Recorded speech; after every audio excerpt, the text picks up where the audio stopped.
Um, I wanted to ask those who are standing to sit down, but I've realized that we don't have enough chairs. But all that I'll ask them to do is to, I wanted to ask you to at least keep the noise a bit down, but I see you are an anticipating audience. Thank you very much. Welcome to Eziko Museum, to the panel discussion broadcast, a live panel discussion broadcast hosted by the Department of Science and Innovation. We have a very short program that will be engaged in today, and we're hoping that all the participants are ready. Members of the panel will assist us to keep up with the time for this program. My name is Ishmael Mnisi. I'll be doing the program directing together with Semi Zex, who will do the panel discussion. As soon as I'm done with welcoming you, Semi will come and take over the panel discussion. Because of on the interest of time, I'm not going to go through the acknowledgements, but Minister, we do have our entities here from the Department of Science and Innovation who have exhibited on our far left side, who are supporting this initiative. We do have institutions or companies that we are supporting as the DSI, who will be forming part of the panel discussions this morning, and they will be engaging on various topics that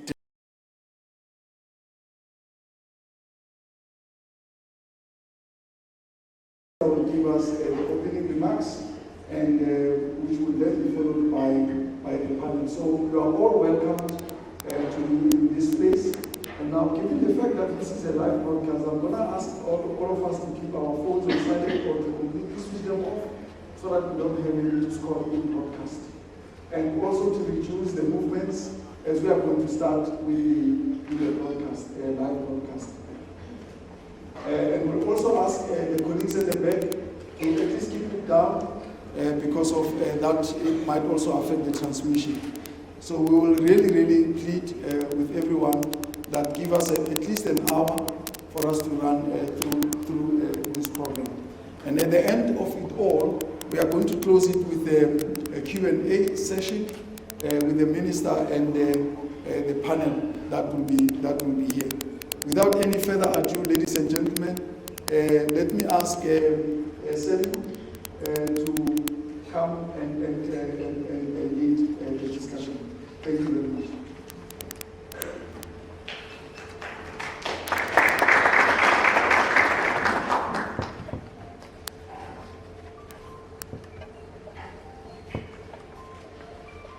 All right, ladies and gentlemen,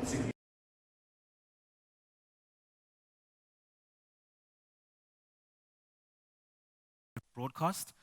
If the room can just settle. As Ishmael said, if we can please have our phones on silent, and then once we're ready to start, we shall begin. And if you just bear with me, I'm just going to be communicating with the broadcast team.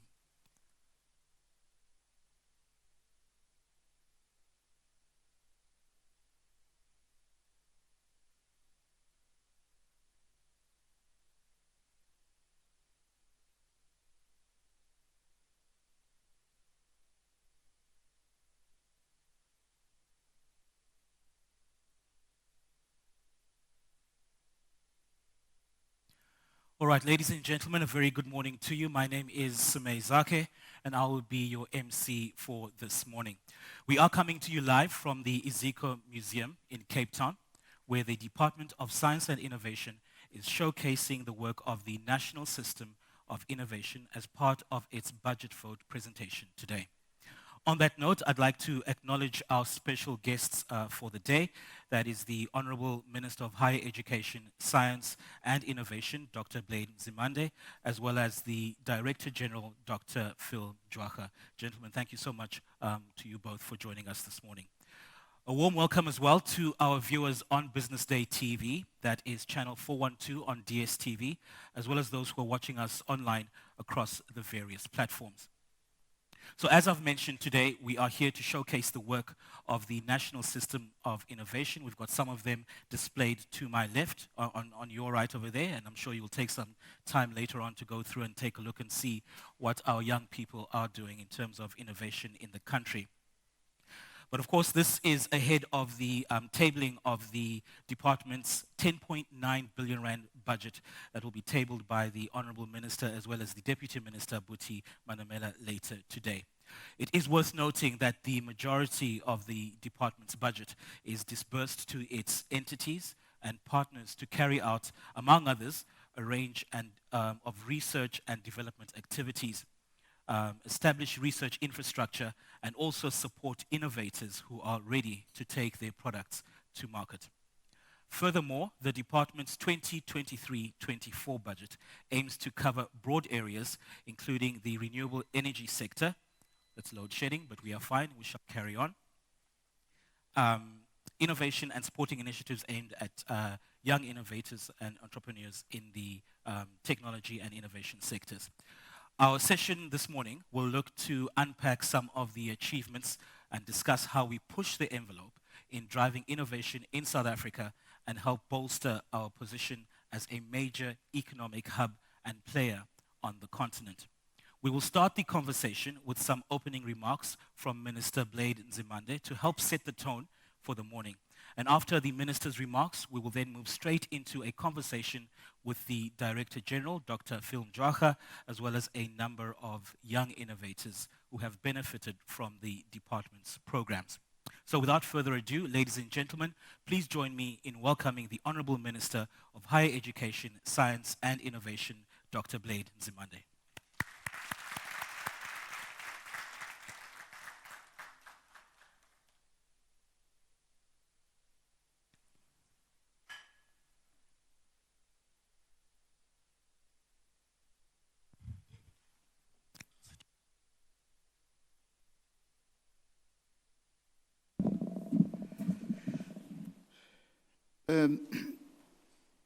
Thank you very much, Program Director Ishmael Mnisi, as well as Simei Zaki, who is directly in charge of this public broadcast and platform through Business Day Television.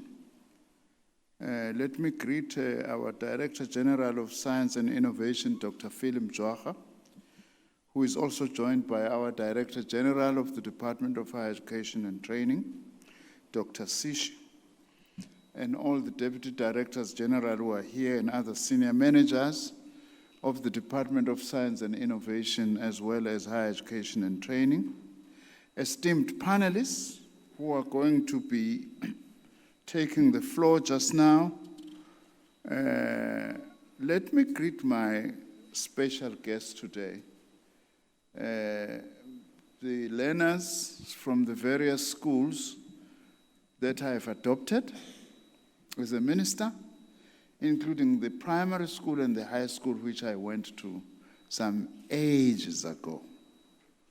You are most welcome, most special, accompanied by their principals, teachers, as well as their parents, and one of them being accompanied by a grandmother, which is very special. Distinguished guests, members of the media, ladies and gentlemen, it's my honor and privilege to deliver these opening remarks prior to this panel discussion on the eve of the presentation of our budget vote this afternoon. This panel discussion forms part of a set of public engagement activities for this week, and they serve as a build-up as well as the post-budget vote activities for the financial year, the budget vote for the financial year 2023-2024, which will be delivered, as I say, later today in the National Assembly. Our 2023-24 budget vote takes place as the sixth administration draws to a close, and our country is grappling with a number of complex development and other challenges which were ably articulated by our President in his State of the Nation address in February this year. The President highlighted, amongst other things, the fact that poverty has increased in our country due to the loss of life and jobs as a result of the advent of the COVID-19 pandemic, and also further highlighted the catastrophic floods that devastated parts of the Eastern Cape, KwaZulu-Natal, and the Northwest. I do need to say that as part of government and as the department that is responsible for managing our country's national system of innovation, we responded to the President's call to action and made our contribution by establishing what we call the Science, Technology, Innovation Presidential Plenary Forum, which will be convened under our 10-year plan, 2021 to 2031, of science, technology, and innovation. This plenary, which will be convened by the President, will bring together senior government, business, science, and civil society leaders to commit through South Africa's first Innovation and Skills Compact. So we implement an agenda which can best be described as one for science, for social justice.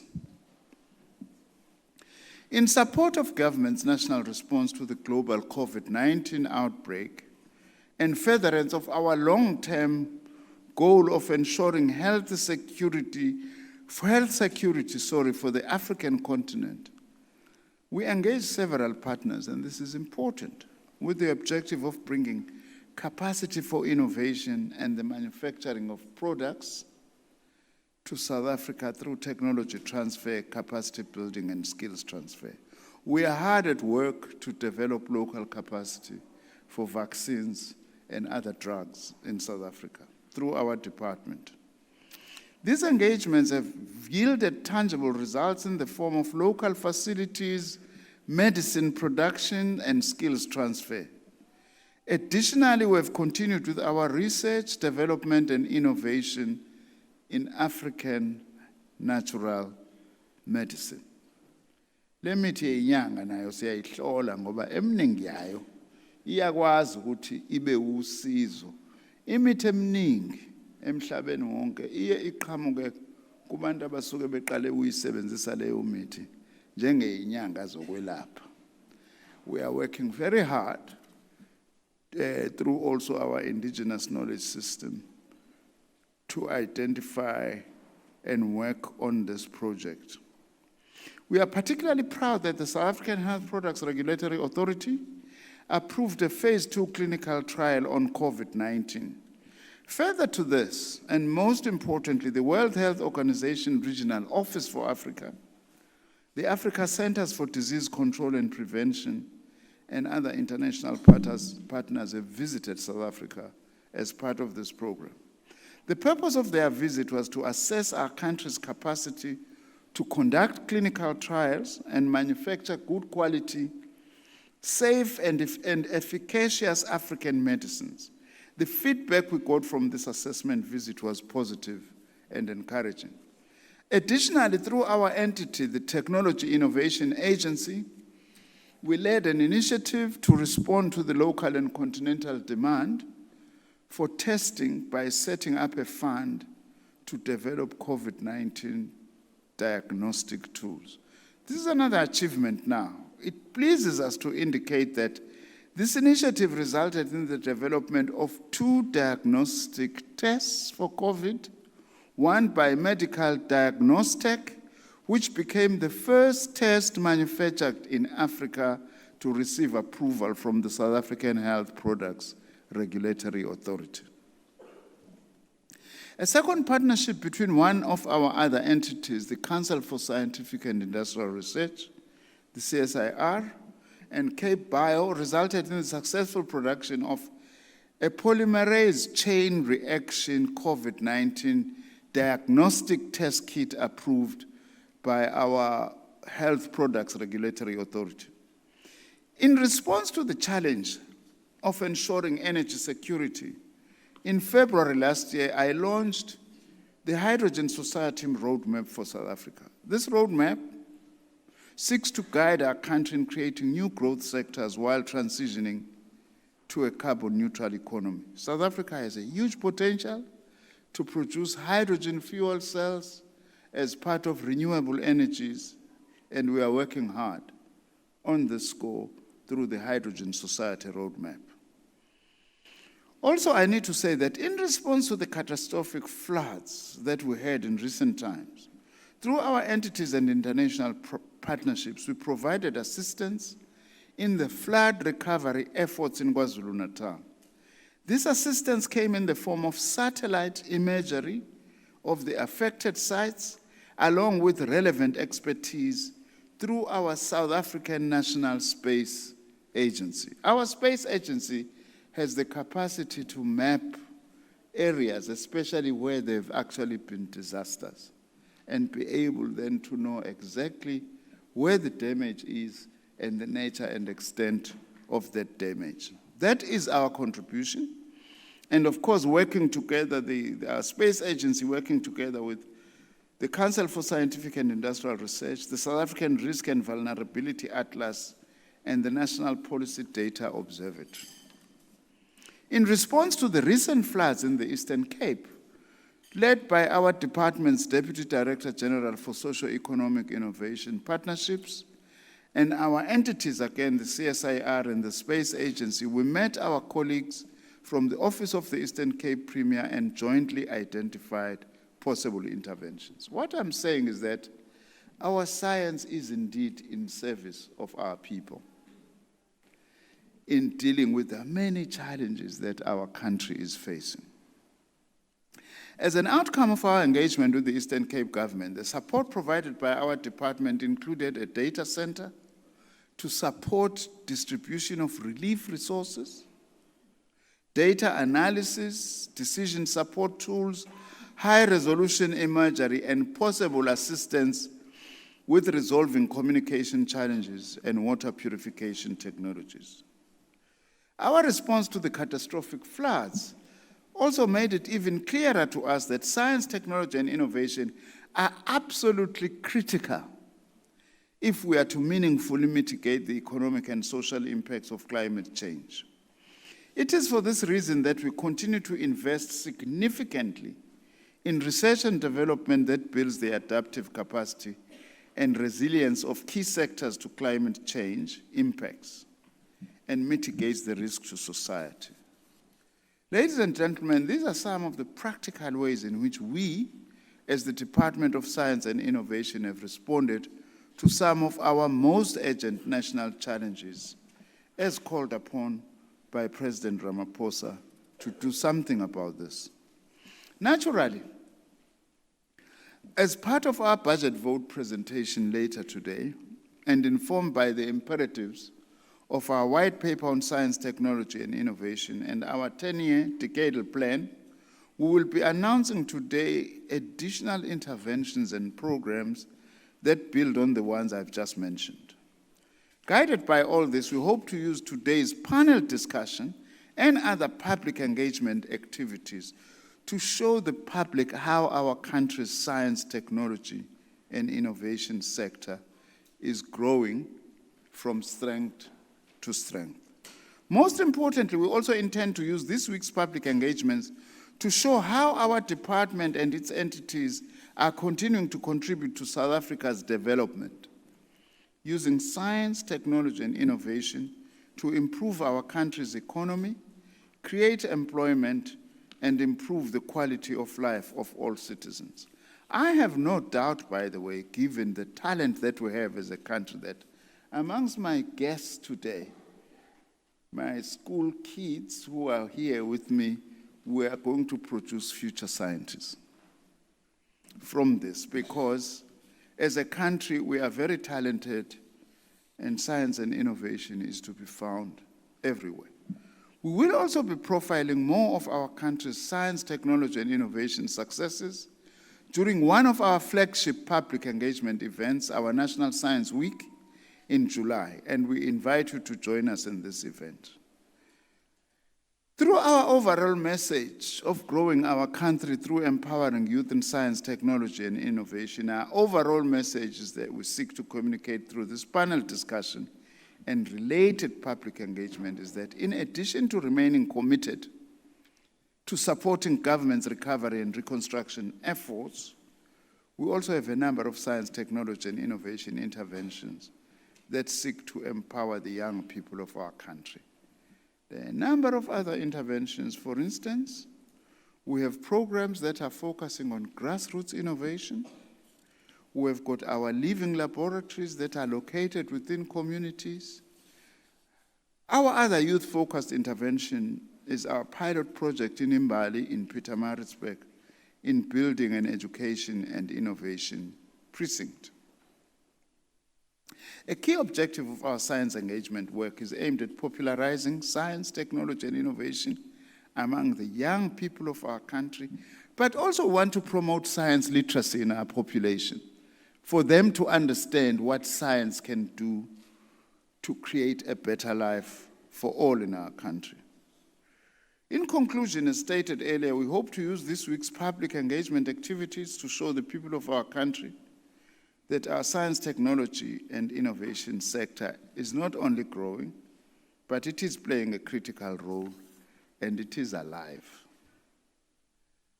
Thank you once again to our esteemed panelists and our DG of Science and Innovation for agreeing to lead today's conversation on our youth-focused science, technology, and innovation initiatives. Let me take this opportunity also to thank all of you who are participants here and those who are watching and listening at home or in workspaces, being part of this very important panel. To the panelists, I wish you a robust and enlightening dialogue and look forward to some of the practical ideas that will come out of today's engagements. Thank you very much.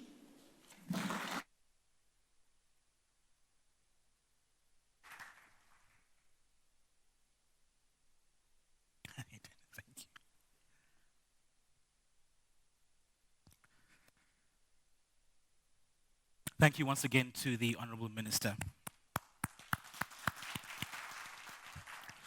Right, just to acknowledge that the DG of Higher Education and Training, Dr. Nkosinathi, is also with us here today. Dr. Nkosinathi Sishi, that is. Dr. Sishi, obviously can't see you in the room, but a warm welcome and thanks for joining us.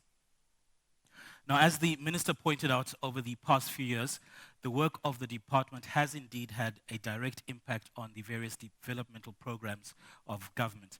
Most recently, we will remember the department made a huge impact with its health innovation programs. We all know how during the COVID-19 pandemic, the DSI assisted with major interventions, including tracking the mutations of the COVID virus, as well as research that helped contain the pandemic locally and globally. In addition, the department has finalized its decadal plan, as pointed out earlier, which is an implementation plan for the 2019 new white paper on science, technology, and innovation. This plan addresses a number of challenges facing the country and the world, while also positioning the department to be ready to respond to major crises. But more than responding to disasters, the department has put in place programs to support job creation in the science, technology, and innovation sectors. And that is what we are here to discuss today.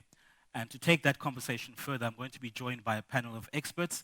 I'd like to welcome Dr. Phil Mjwaka to the stage, as mentioned earlier. Yes, you may give him a round of applause. He will be joined by the following guests to come through. Andre Ace, who is the founder and CEO of Medical Diagnostic. His company was the first in South Africa to develop the COVID-19 antigen self-test kit. Busisiwe Ndabana, founder of SmartVein, who is using technology to make the taxi industry safer. Busisiwe, welcome to you. Ziba Rajan, Ziba Rajan, who is from Hydrogen South Africa, who is working to ensure access and availability of alternative energy sources. Please do come through to the stage, Ziba, as well as Tulisile Machi, founder of Tuli Kaseb, I think that's how it's pronounced. It's a recycling company, and it's using artificial intelligence in recycling. Please join us on the stage. Thank you. So before we get started, just a reminder that this is going to be an interactive session. So you as the audience do get to participate, and we'll be able to pose some questions to this panel later on. I will, during the course of the discussion, open the floor to questions. Just a reminder to please stand, give us where you are from and who you're directing your question to, and please do keep it brief as we do have limited time. So to start the conversation off, perhaps, Minister, let me start off with you.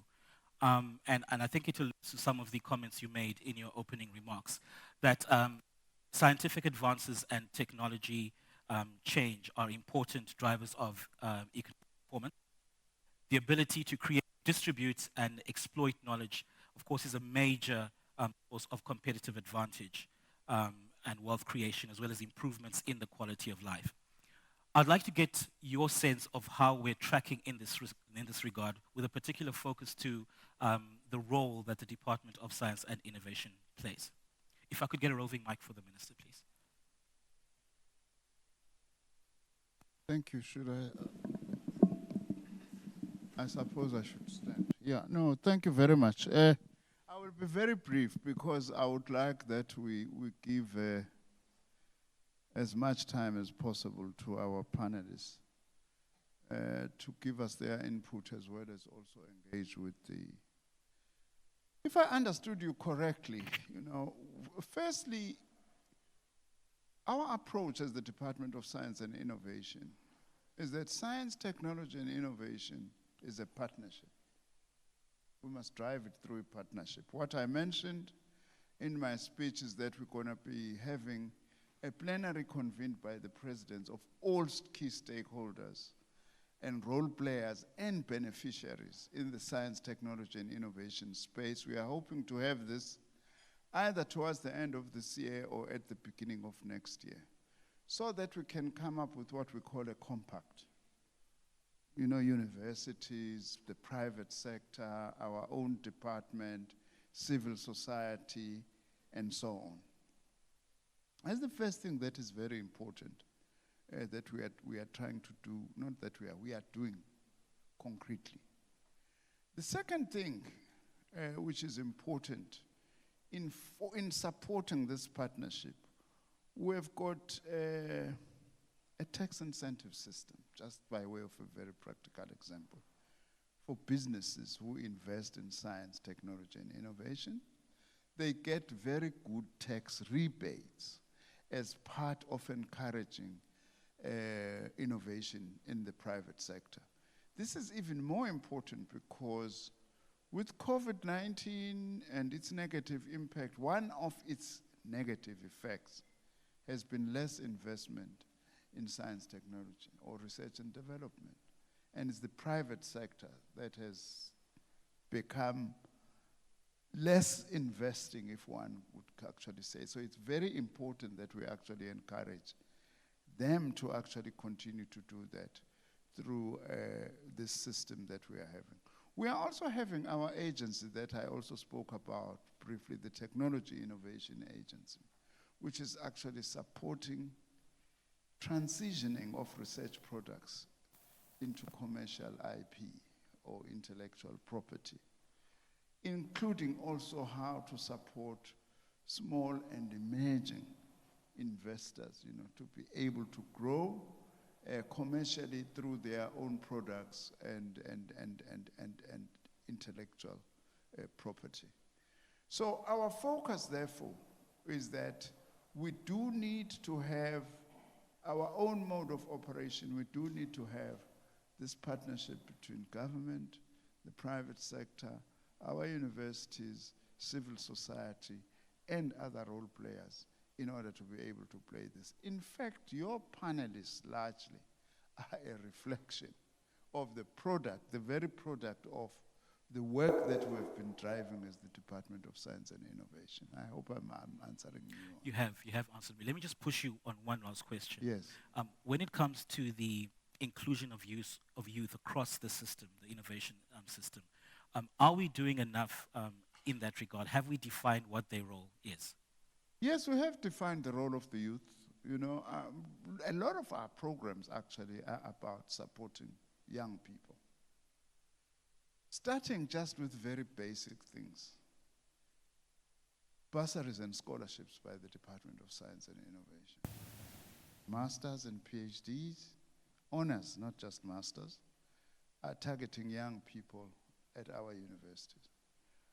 The Department of Science and Innovation has got very strong partnership with our universities, both in terms of the bursaries and scholarships that we are talking about, but also in funding research. To give you a concrete example, our National Research Foundation, which is the premier government funding agency for research, gets 40% of our budget as the Department of Science and Innovation. I don't know whether you know that. 40% of our budget, of the totality of the budget we have, goes to the National Research Foundation, which actually supports lots of research, surely not only young people, but the majority of that actually goes to supporting young people. We have got very specific programs as well. I mentioned the Imbali Education and Innovation Precinct, which we also aim to have a partnership between a group of educational institutions from schools to universities to TVET colleges together with industry. That's also targeting young people. Grassroots innovation program that we have also is targeting a lot of young people that we actually need to actually be supporting. Our entities have got specific programs. The CSIR, the NRF, our National Space Agency, as I have actually said, they've got specific dedicated programs to support young people, because we believe that our youth is a talented youth, as I've said. You know, they've got lots of potential. Again, I hope that you will see amongst the panelists here that it's actually fairly young people, you know, with the exception of me and my DG, of course, you know, who we are supporting to be able to do this thing. So on youth, that's our space as the Department of Science and Innovation. Thank you. Thank you so much. Thank you, Minister. So to the young DG, so there are various programs that the Minister has alluded to. The department has a more than 10 billion rand budget. It has been over 10 billion for a couple of years now. Talk us through some of the main priorities for the DSI during this financial period. Well, maybe let me start by contextualizing the response and say that as a department, we're working on two legs. The one leg is a research leg where we really are trying to make sure that the science system is based on knowledge that is generated in our higher education institutions and science councils.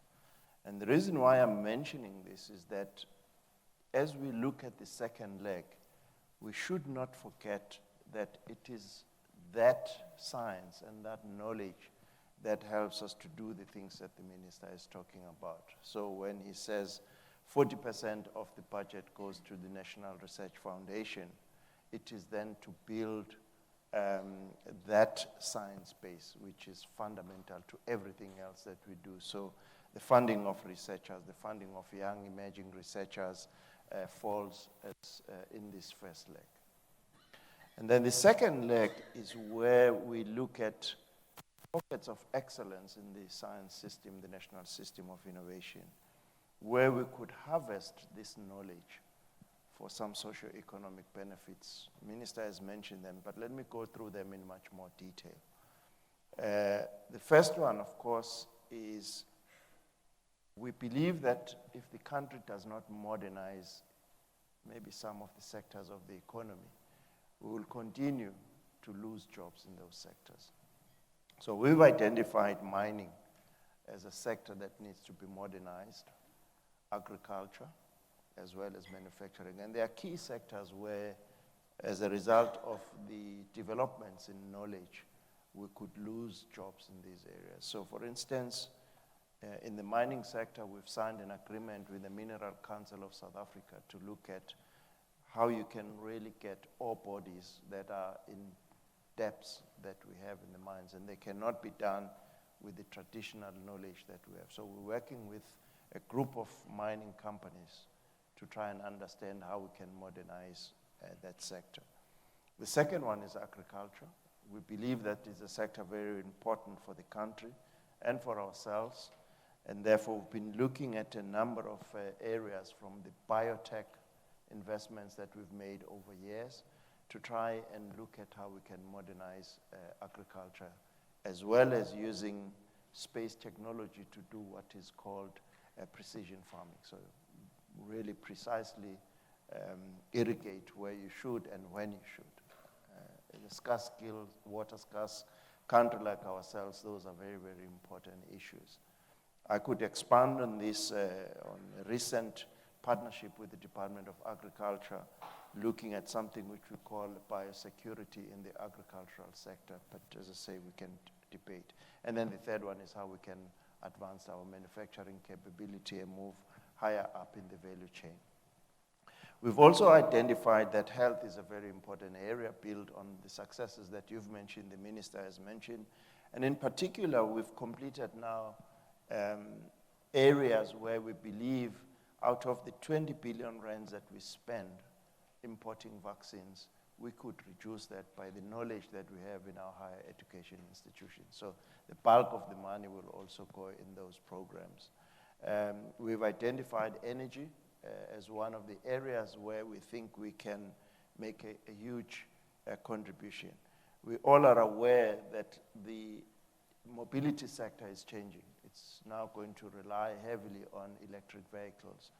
Within the SADC area, we've got all the minerals that are needed to be in the batteries that are driving electric vehicles, and therefore we already have a consortium of higher education institutions working on the knowledge that we can produce in South Africa for the EV. So energy is another area, and then we've also talked about hydrogen.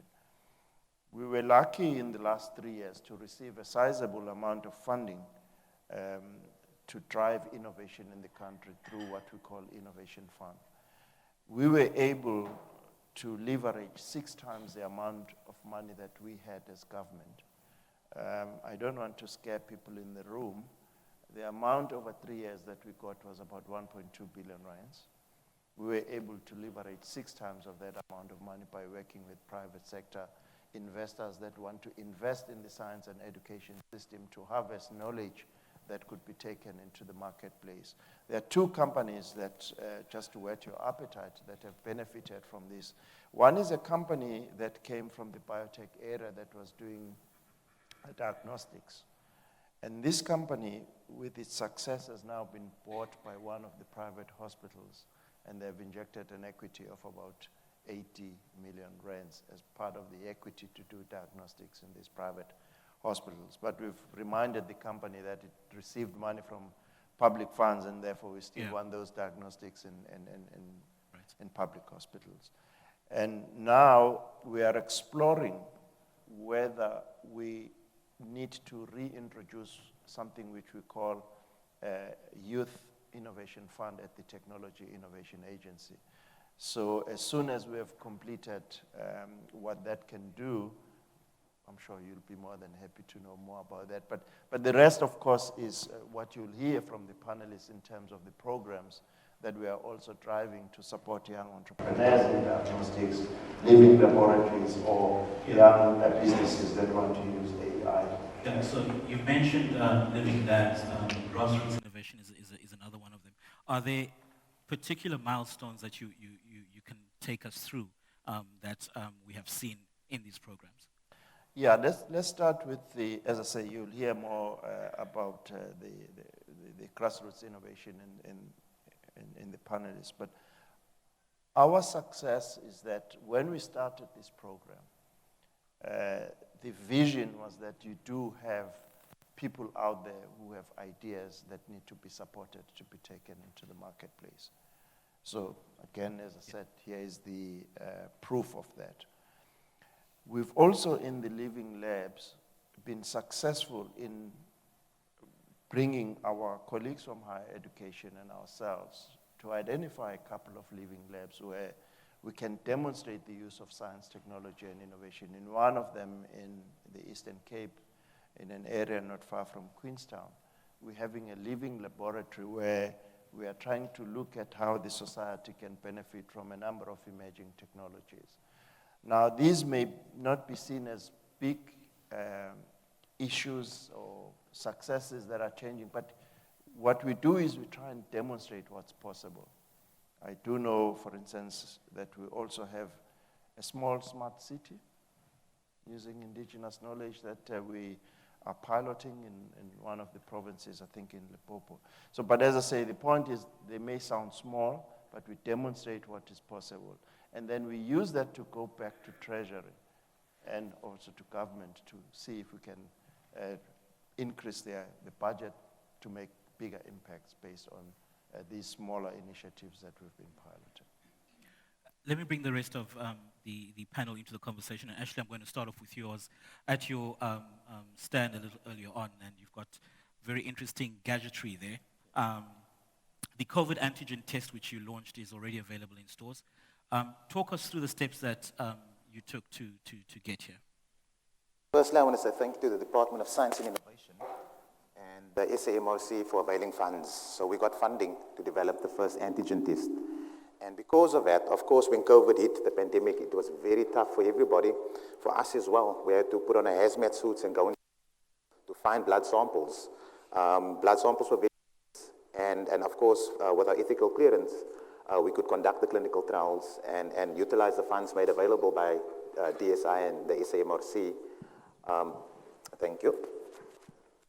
Yes, so basically the funding assisted us in developing the first antigen test. The challenges that we faced was when COVID hit, very scarce to find blood samples. So we then looked at our family members. We lost family members, etc. And we as a company, we decided, we're going to suit up, go into houses, and try to develop this test. So like I said, the SAMRC and the Department of Science and Innovation made it funding available and made it possible to do that. However, what we've also learned was that collaboration is extremely important. We've got so much talent in South Africa and in our neighboring African countries. I was approached by a Zimbabwean guy who wanted to do business, and by the grace of God, he joined our company. And what this enabled was, it enabled us to do and manufacture a COVID test now. It will be launched in the next 3 to 6 months, that you plug into your phone. So basically, you plug like a USB device in your phone, and it uses diabetes type strips. And you can get results within 15 seconds. So what we've learned was that collaboration is quite important. We mine talent from local universities, and we have the competence here, but we have to look at multidisciplinary sciences. You cannot just look at biochemistry anymore, for example, or biotechnology. You have to incorporate information technology, and now with AI coming, I feel that Africa is standing on a good foot now. We can manufacture quality products that's cost-effective for low-income countries. And that's what we've learned through collaborations with universities, human capital being more important than capital, that enables innovation. All right. Busisiwe, you are a grassroots innovator taking on the taxi industry. How did you get involved in that industry, and what sort of support have you received from the DSI? Thank you for that question. I come from a family of entrepreneurs, so I'm not a first-generation entrepreneur in my family. I'm actually a third-generation entrepreneur. Unfortunately, in 2011, one of my uncles, who was a successful taxi operator here in Gauteng, was brutally murdered. When he came back from one of the association meetings, the hitman was obviously waiting somewhere close by his house, and as he pulled into a garage, the hitman arrived and he shot him with, I think, 16 or 18 bullets. It was a crazy number of bullets, like literally dismembering him with a gun. And he was just a few steps away from getting into the kitchen. That hitman managed to escape. Until today, that case is as cold as anybody's deep freezer. It didn't even go beyond the desk of the investigating officer. My aunt went through hell and back. Every time she went to the police station, they would ask her to bring evidence. When she told them that she suspected it was so-and-so, and it was so-and-so, they kept on telling her if she doesn't have evidence, there's nothing they could do. So on the day of the funeral, it just didn't make sense that, you know, they'd been complaining so much to the police stations that their routes were being encroached, that they were being threatened, that somebody's bullet had grazed somebody's car. The police did nothing. But on the day of the funeral, there were lots of police nyalas and dogs. And I didn't see the need to have dogs and nyalas and so many people around when he was already gone, because he was not going to come back. So I had a lot of questions because many things just didn't add up. Naturally, I'm a very curious person. I like to snoop around a lot. So a number of questions I had was, the first one was, why was he killed? Because in that short period of time, it was about 3 months, he was not the first person to be brutally murdered in that manner at that association. He was the second one. In other words, if we had strong crime intelligence, they should have been able to encircle the situation. Crime intelligence officers across the world are trained to sniff out information and you de-escalate tensions in whatever way possible, and then that is used to give support to the police, who then help do the job. They didn't do it. Then he was killed. Then the second question was, what is it that I think should have been in place to prevent that murder? God forbid, if you can't prevent the murder, is what is it that should be or should have been in place, at least to enable investigators to comb through something that will give them a reliable lead. Unfortunately, SAPS and the security cluster has been infiltrated, and this comes from our research. In other words, sometimes when they see that families are bleeding and reeling and angry and in pain, they would say 72 hours, they'll find some criminal, and sometimes it's just a PR exercise because they will arrest someone. You can rent a criminal. After a short period of time, when the family is beginning to make peace with the situation, they quickly release the person due to lack of evidence. So I wanted something that would at least, even if it doesn't get you to the exact lead, but it must give you some data points, some patterns, some trends. Then you can work backwards to understand that plus human behavior, what is it that could have led to those people behaving that way. And after he was killed, taxi drivers, queue marshals, everybody just started helping themselves to my aunt's money.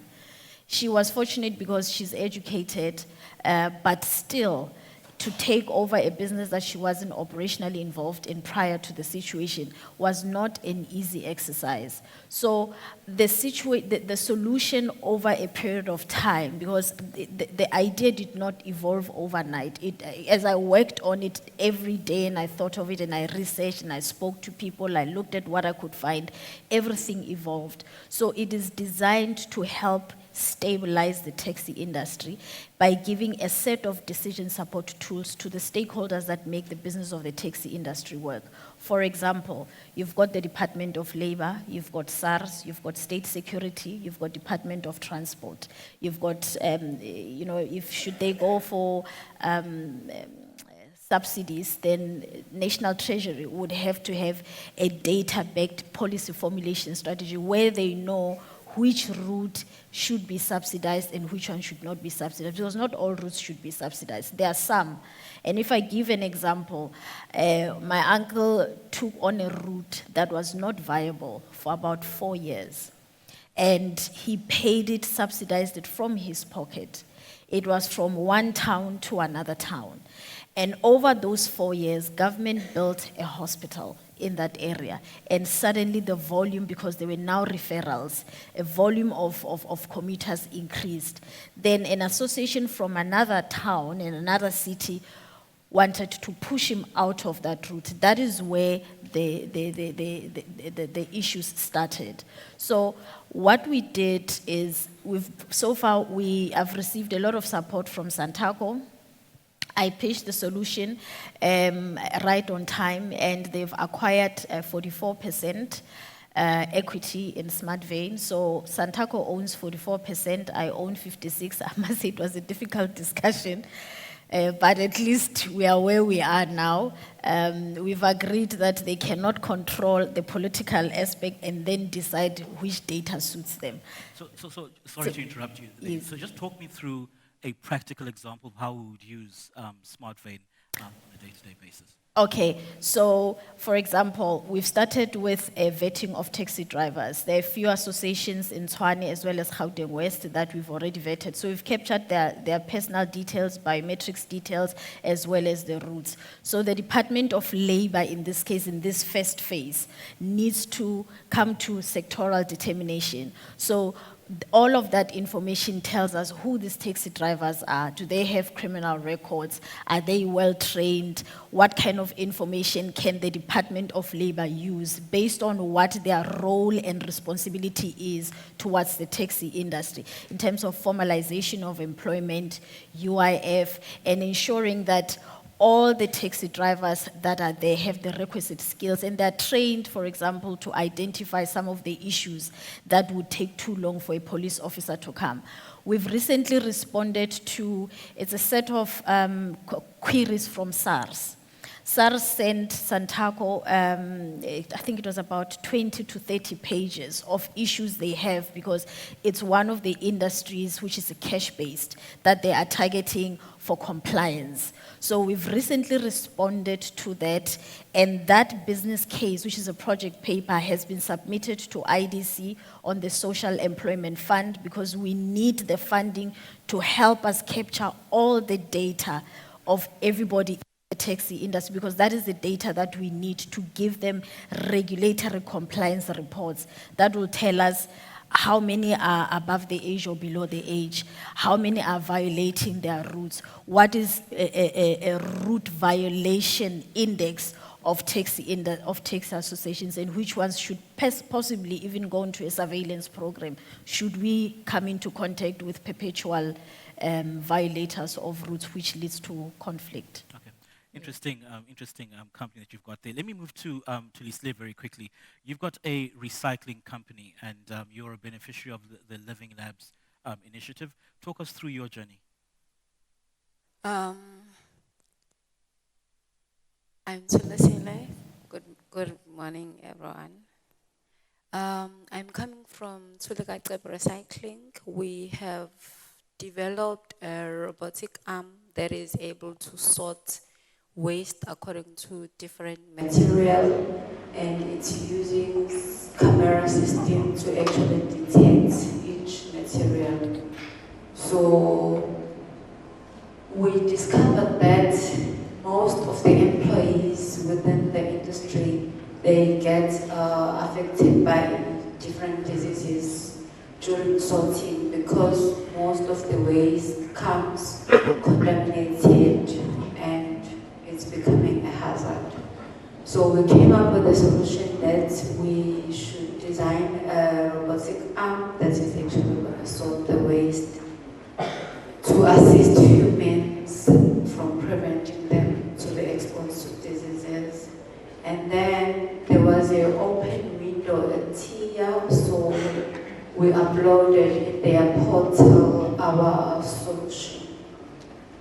And then TIA hooked us up with Timoroho, that's University Makerspace, which is a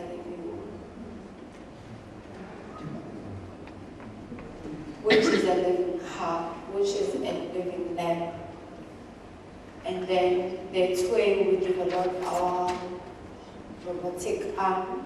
And then after that, we had our prototype. After we had the prototype, we then vacated from the program, and then we also applied at Great Durban, where they are further developing the robots because there were features that were not added from Timorohong as the funding was not enough. So we had a feature of a conveyor belt where the waste will be running around the conveyor belt, robots will be able to pick from the conveyor belt. So that's what we're busy with Innovate Durban. And we're also working on an IP, working with Durban Innovate in Smirhong. They are funded by DSI and implemented by TIA.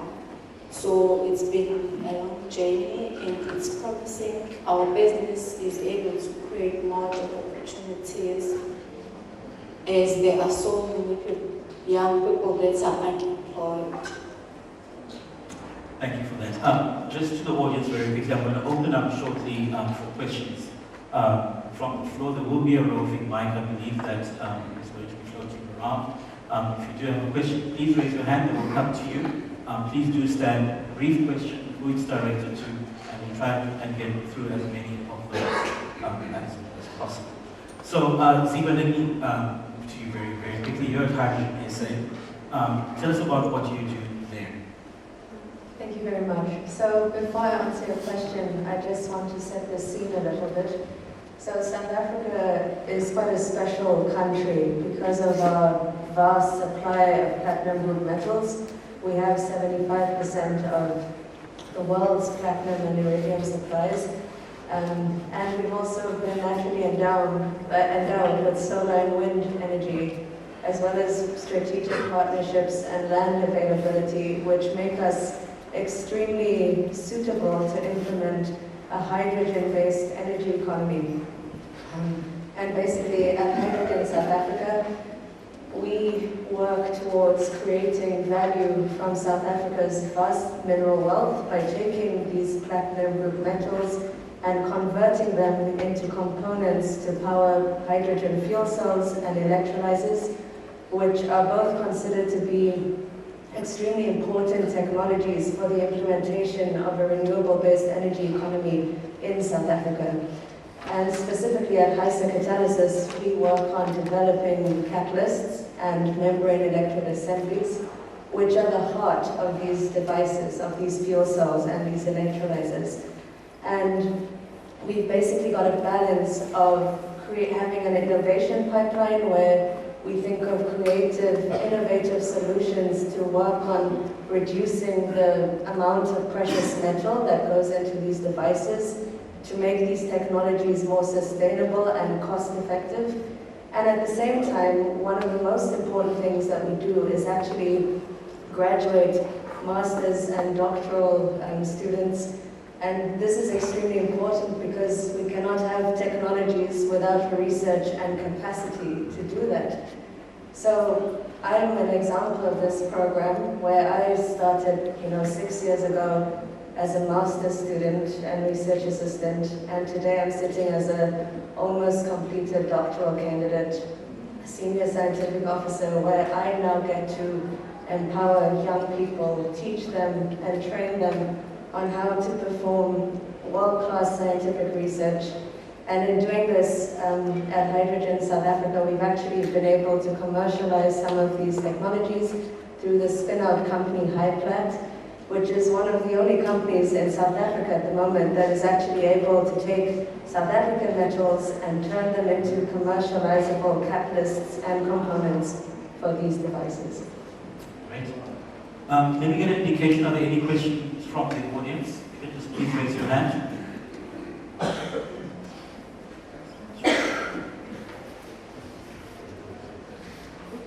Please go ahead.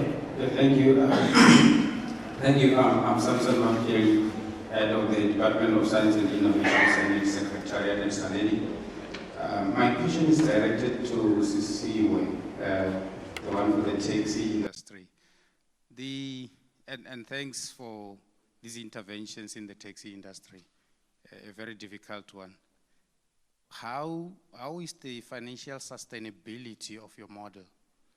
How do you fund these activities, and whether you think the funding model is sustainable going forward? Thank you. So far, we are still pre-revenue, so I want to thank TIA for their funding that they've given to us to date. The TIA Grassroots Innovation Team, led by Dr. Ramsuren, Given, and Cynthia, have really been there for us. So we've received a lot of funding from TIA, and we are in the final stages of due diligence with SPY, which is Sector Program for Industrial Innovation. And there are two institutional investors, as well as one of the banks that have come through to us. And because I'm under NDA, I cannot disclose exactly which ones those are. But because we're still pre-revenue, that's our reliance has been heavily on government. But post that investment, we've structured the whole thing as an ecosystem.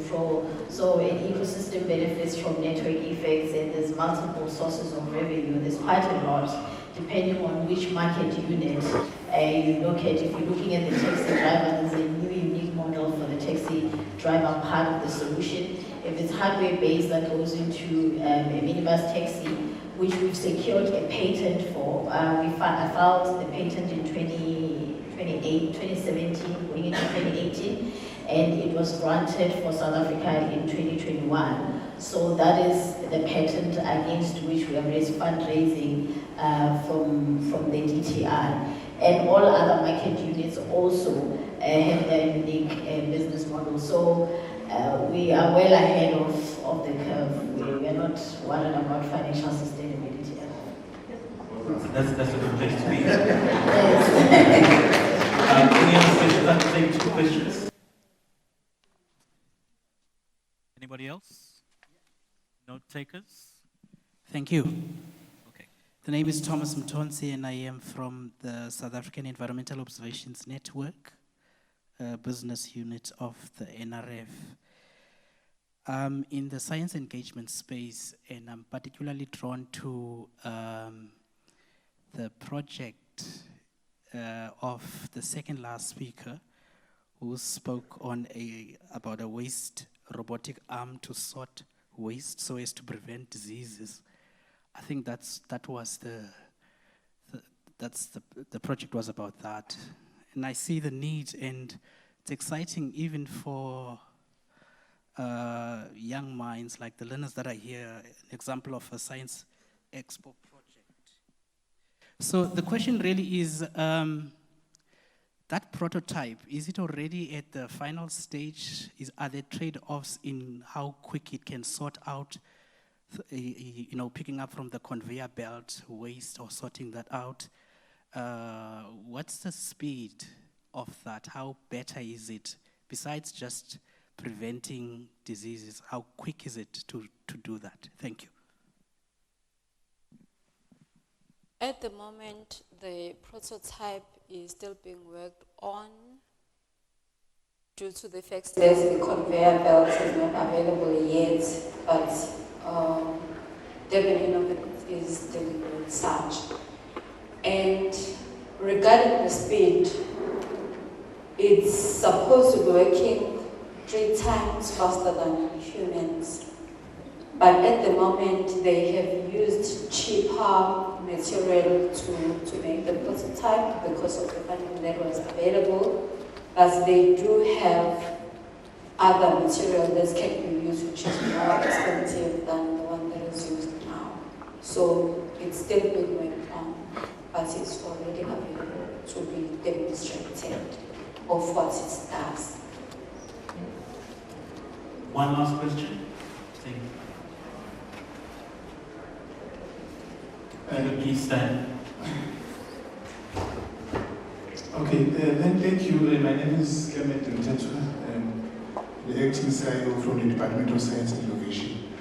I was reading an article, so my question goes to USIS, where it takes. I was reading an article from the International Digital Health and Artificial Intelligence. It's an organization that is based in Geneva.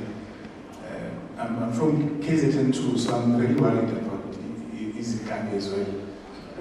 So they are doing a research about the human instinct. I don't know if you've thought about it, because we can prevent a lot of test drivers who can be possible Izikani by just embarking on that research on human instinct. So any thoughts around that, if you've thought about it, just Can you repeat the question? I didn't hear you. I'm just saying, any thought about, I spoke about an organization that is based in Geneva. They are doing a research about human instinct. So around Izinkali, the taxi drivers who can possibly become Izinkali. Just a research on the human instincts, see if you can pick up anything like that. Have you thought about it? I have thought about it, but I have not thought about it from a human instinct point of view. I've thought about it from just the behavior of those individuals and how we've looked at, I call it spiritual flaggery because I don't yet have a term for it, where it may fall, maybe with time research, we may look at it and say it falls under Afrofuturism. But there's a lot of ancient sacred knowledge of spirituality that has now been fallen into wrong hands and people are exploiting it.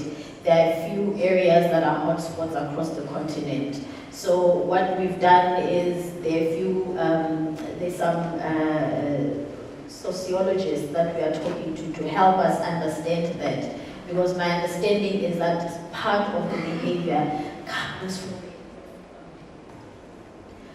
from an influence of those types of certain cultural and spiritual practices. So it's not so much about the instinct, but it's about culture, spirituality, and how it influences on the toxic violence behavior and how that may have an impact on the implementability of the project. They often tell us that culture eats strategy for breakfast.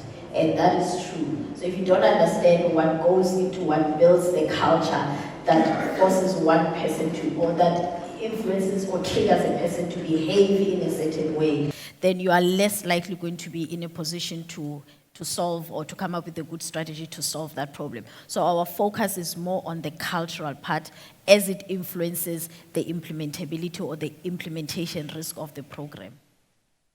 Thank you. DG, let me end off with you.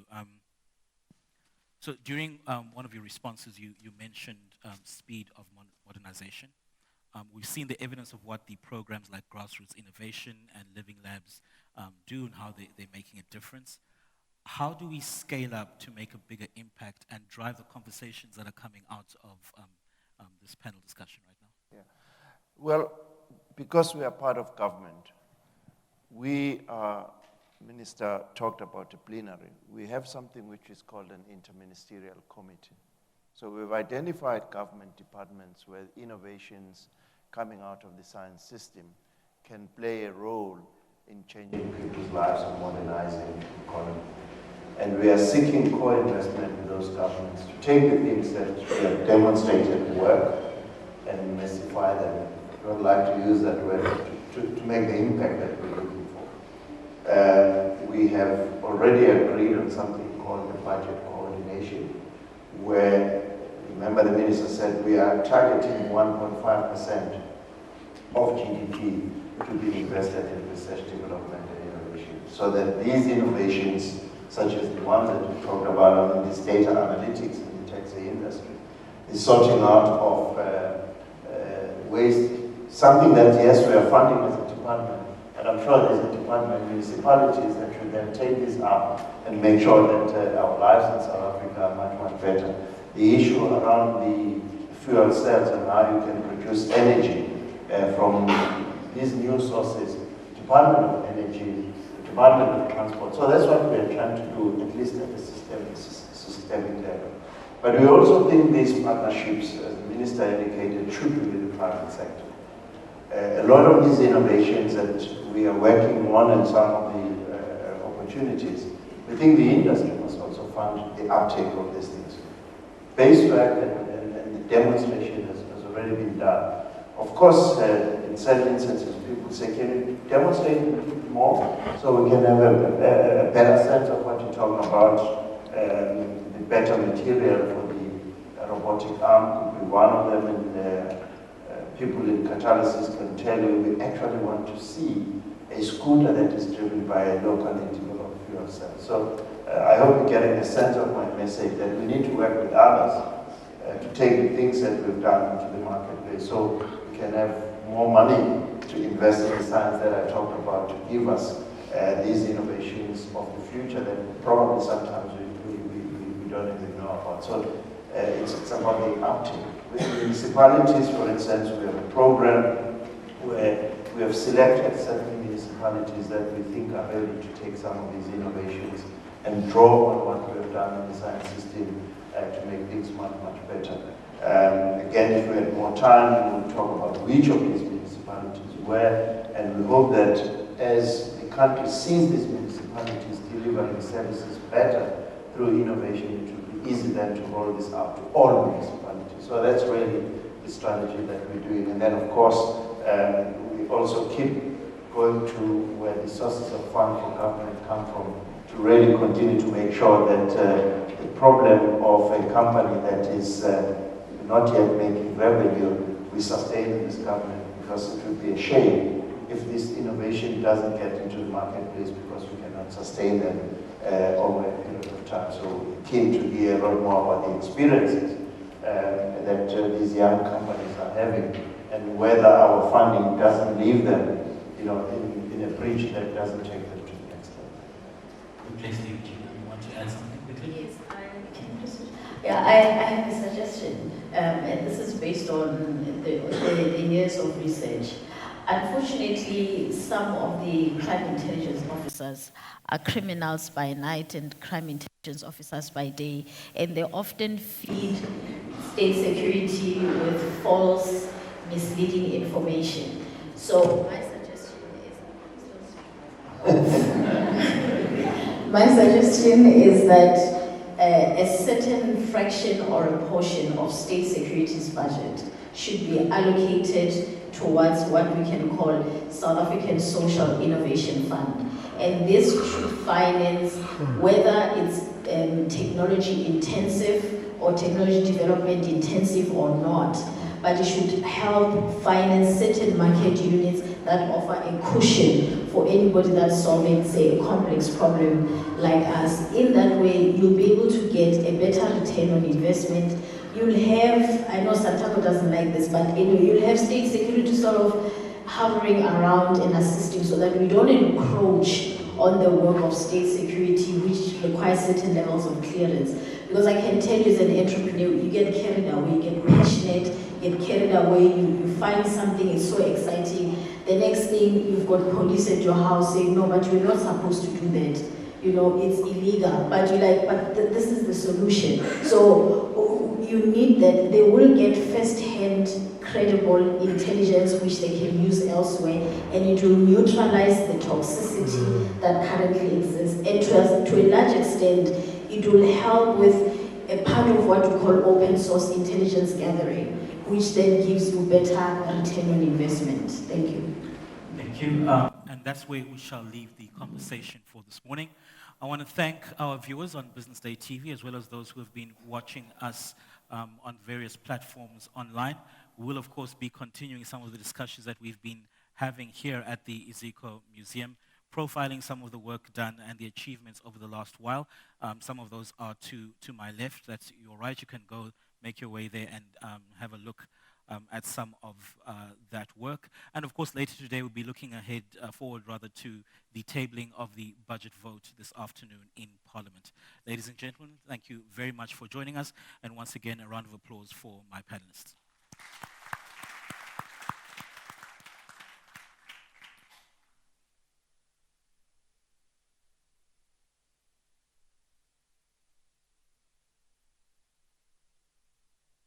Good morning. My name is Bohle Kumalo from the Department of Science and Innovation. I'd like to really formally close the session, but I also wanted to thank a few of our colleagues that are here and friends of the National System of Innovation. I'd like to take the opportunity to thank the Minister and Ms. Nzimande Phumelele, the CEOs of entities that are here. We really, really appreciate you being here. It's important. The exhibitors that are here take the opportunity to actually go through some of the exhibitions.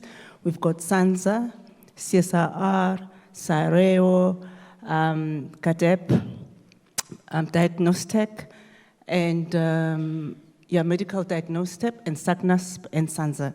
So do take the opportunity to engage with the exhibitions. You'll learn quite a bit. I also want to thank the scholars, learners, principals, parents from the beneficiary schools that have been supported by the National System of Innovation. I just want to say thank you for being here. We really, really appreciate you being here. To ISICO Museum for hosting us all over the years, and specifically again today. We really, really appreciate your support. The AV team, Justin and your team, BDTV, SAFM, who are here, and the panelists, most importantly. We really, really appreciate your presence and sharing your experiences in terms of how you've been collaborating with the Department of Science and Innovation. I think with those few words, and yourselves, I'd like to thank everybody who's the friend and partner of the National System of Innovation. Thank you very much. Give yourself a big clap of hands. DJ, I think I've just missed the chairs as well. You've got a few chairs here. Minister, you've got some chairs from different entities. That is SANZA that I've seen and SACNASP. But if I have missed you as a chair and HSRC CEO, but thank you once more. Have a good day. Yeah.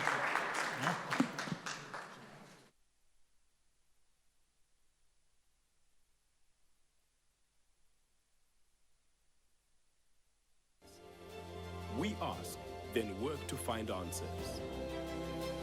At the Department of Science and Innovation, we partner with industry and other government stakeholders to find answers to some of our country's biggest questions. Not just to secure our future, but the future of partners, industry, and South Africans. The Department of Science and Innovation, making sure it's possible.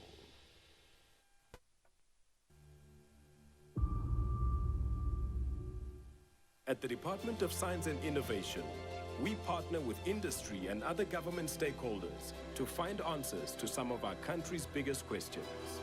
Not just to secure our future, but the future of partners, industry, and South Africans. In an uncertain world, where the answers change all the time, we start by asking the right questions. The Department of Science and Innovation, making sure it's possible. How do you predict the future? How do you plan for a world that doesn't exist yet? We ask questions, questions that no one can answer yet. How do we feed a growing population sustainably? How will jobs change as automation grows? How do we get the information we need to make the right decisions? We ask, then work to find answers.